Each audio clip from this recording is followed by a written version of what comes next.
और आज क्या होता है, दो भाई हैं, एक भाई के पास संतान है, दूसरे के पास संतान नहीं है, तो बड़ा अच्छा हुआ कि इनके कोई संतान नहीं हो रही है, आगे चल कर के पूरी संपत्ति हमारे बच्चे के नाम हो जाएगी। लेकिन नंद बाबा के यहाँ गोकुल की क्या स्थिति, इसीलिए कहते हैं गोकुल में रहना चाहिए। गोकुल में, गोकुल क्या करता है, वहाँ सबके मन में एक भाव है कि नंद बाबा को किसी प्रकार से संतान हो जाए। नंद बाबा को उपदेश किया गया कि आप एकादशी का व्रत करो, तो गोकुल के सारे लोग एकादशी का व्रत करने लगे, भगवान से प्रार्थना करने लगे नंद बाबा को एक संतान हो जाए, एक पुत्र प्राप्ति हो जाए। आज जब नंद बाबा के यहाँ पुत्र रत्न की प्राप्ति हुई तो गोकुल के सारे लोग प्रसन्न हो गए और यह मान करके कि हमने व्रत किया, हमारे व्रत का प्रभाव है कि इनके यहाँ पुत्र प्राप्त हुआ है, तो उसको सब अपना ही प्रभाव मानते हैं, अपना पुत्र मान करके सब लोग आकर के पहुँचे। और कहा जाता है कि बच्चे को देखने का सौभाग्य, बालक कहते हैं, बालक तो भगवान का रूप होता है, उस भगवान के रूप को देखने का सौभाग्य जो प्राप्त होता है वो केवल माँ को होता है। आज गोपियाँ उस घर में जाती हैं, कन्हैया का दर्शन करती हैं, लेकिन कोई पुरुष नहीं जाता है। इसीलिए हमने कल भी कहा था, भगवान को प्राप्त करना है तो गोपी बनो, गोपी बनना पड़ेगा। प्रत्येक इंद्रियों से परमात्मा का जो रसास्वादन करे उसको गोपी कहते हैं। उसके विश्लेषण है गोभिर पिबत इति गोपी, गो माने इंद्री। सब लोग आए, नंद बाबा जात कर्म करे, पंडितों को बुलाया, स्वस्थ वाचन किया और तमाम गऊओं का दान किया। तमाम गऊओं का दान करते,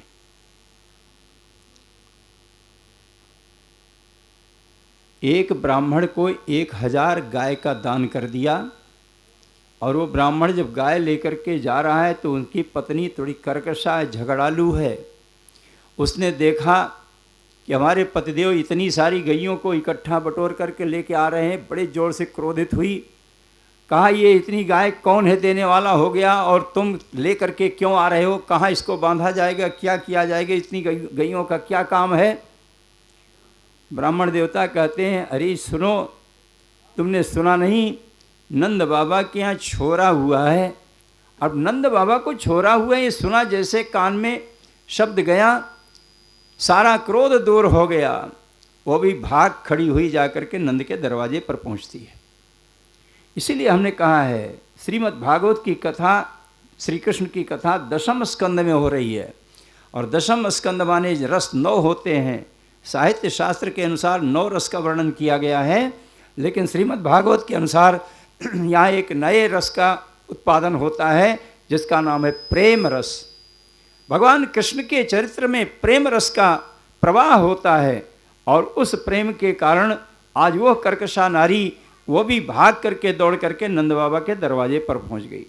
यहाँ उत्सव मन रहा है, बड़ी प्रसन्नता हो रही है। इधर कंस ने सुना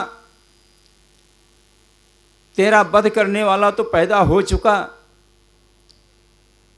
कंस आया, अपने मंत्रियों को बुलाया, आपात बैठक जिसको कहते हैं, मंत्री वर्ग की आपात बैठक हुई, और उसमें जाकर के सुनाया कि उस प्रकार ये देवी कोई आई और वो आकाश मार्ग में जाकर के वहाँ से बताया कि मेरा वध करने वाला कहीं पैदा हो गया, कहाँ पैदा हुए ये पता नहीं है, क्या किया जाए। तो मंत्री लोग कहते हैं, राजन आप चिंता मत करो, हम सबको मार देंगे। ऐसे मंत्री जहाँ होते हैं उस राज का नाश हो जाता है। कंस तो एक अपने शत्रु को ढूंढ रहा है कि वो मिल जाए, उसको मार दिया जाए, और मंत्री लोग क्या कहते हैं कि जितने बच्चे पैदा हुए होंगे सबको मार देंगे। एक राजा है,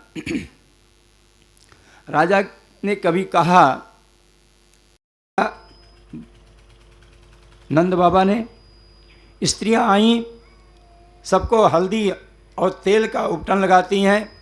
आज भी प्रथा है ना, जब बच्चा थोड़ा बड़ा हो जाता है, जब अपने घर से दूसरे के यहाँ जाता है तो वहाँ एक थोड़ा सा तेल लगा देती है।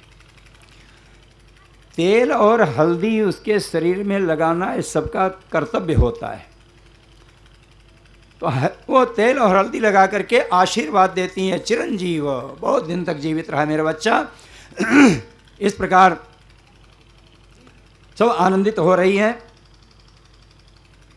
नंद बाबा बड़े प्रसन्न हैं।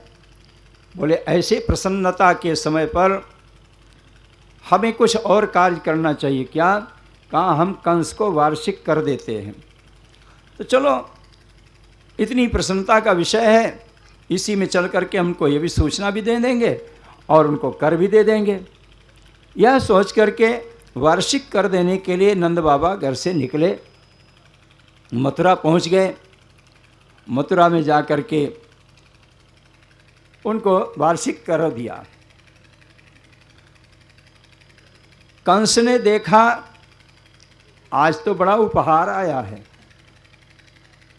तो कंस उसको उसी प्रकार से आशीर्वाद दे देता है। शास्त्र का नियम है कि उपहार देख करके आशीर्वाद नहीं देना चाहिए। अब दक्षिणा दो तो हम आशीर्वाद दें, ये हमारा काम नहीं है। हमारा तो काम है दक्षिणा देना, आशीर्वाद देना। आप क्या दे रहे हो? आप तो प्रणाम तो कर रहे हो। प्रणाम किया हम उस, अब वो चाहे पैसा दे करके वो आशीर्वाद ले लो, चाहे वैसे ही आशीर्वाद, वो आशीर्वाद तो एक ही है। लेकिन आज कंस दुर्बुद्धि है, तो उस वह कर देख करके, उपहार देख करके उसके अनुसार आशीर्वाद देता है। भैया आज आप बड़े प्रसन्न दिखाई पड़ रहे हो, आज बहुत प्रसन्न दिखाई पड़ रहे हो।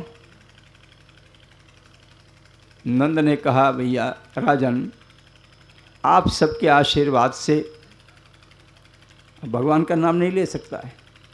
नंद बाबा भगवान का नाम नहीं ले सकते कंस के सामने, इसलिए कह देते हैं। और फिर दुष्टों का सम्मान करना, उनकी प्रशंसा करना, यही अच्छा होता है।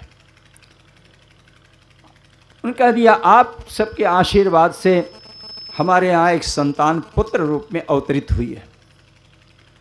कंस ने उस बच्चे को भी अनजाने में ही आशीर्वाद दे दिया, चिरंजीव, बहुत दिन तक जीवित रहे, शत्रुंजय भव, शत्रुओं पर विजय प्राप्त करने वाला होए, इस तरह से आशीर्वाद दे दिया। नहीं जान रहा है यही मेरा शत्रु है, और वो उसने आशीर्वाद दे दिया शत्रुओं पर भी विजय प्राप्त करने वाला हो। आशीर्वाद दिया। नंद बाबा वहाँ से निकले और विचार करने लगे। हमारे मित्र हैं वसुदेव जी, उनको बड़ा कष्ट मिला जीवन में। 6 बच्चों का वध दुष्ट कंस ने किया, 7वां समाप्त हो गया।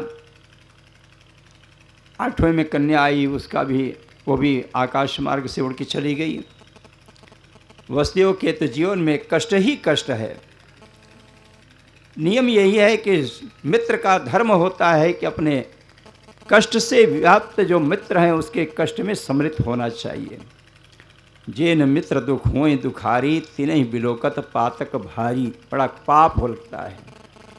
इसलिए नंद बाबा वसुदेव के घर जाते हैं और वसुदेव जी के यहाँ जा कर के उनसे मिले, और मिल करके उन्होंने कह दिया अहो ते देवकी पुत्रा कंसेन बहवो हता, एकावशिष्टा वर्जा कन्या सापि दिवंगता।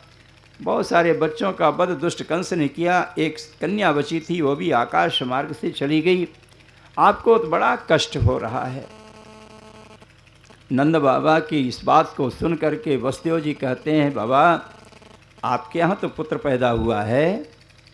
अब नंद बताते हैं हाँ आप सबके कृपा से, भगवान के आशीर्वाद से, उनकी इच्छा हमारे यहाँ भी एक संतान पुत्र के रूप में आई है। वसुदेव झूठ तो बोलते नहीं, वो सीधे सीधे कह देते हैं आखिर तो वो बेटा तो मेरा है।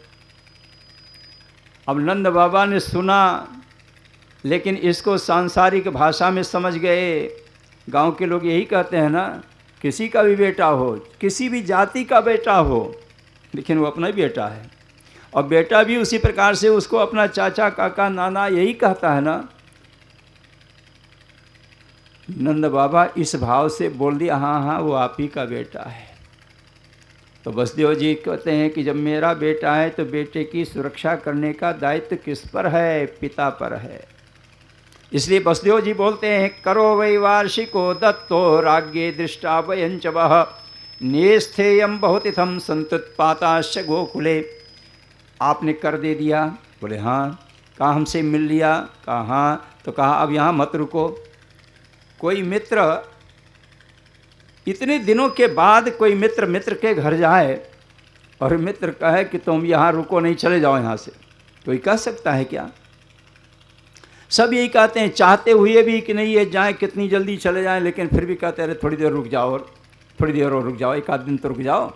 लेकिन वहाँ एक क्षण भी रुकने को नहीं कहा। वसुदेव जी कहते हैं नेस्थेयम, आपका यहाँ रुकना ठीक नहीं है। क्यों? कहा क्यों संतित पाता से गोकुले, गोकुल में बड़े उत्पात हो रहे हैं।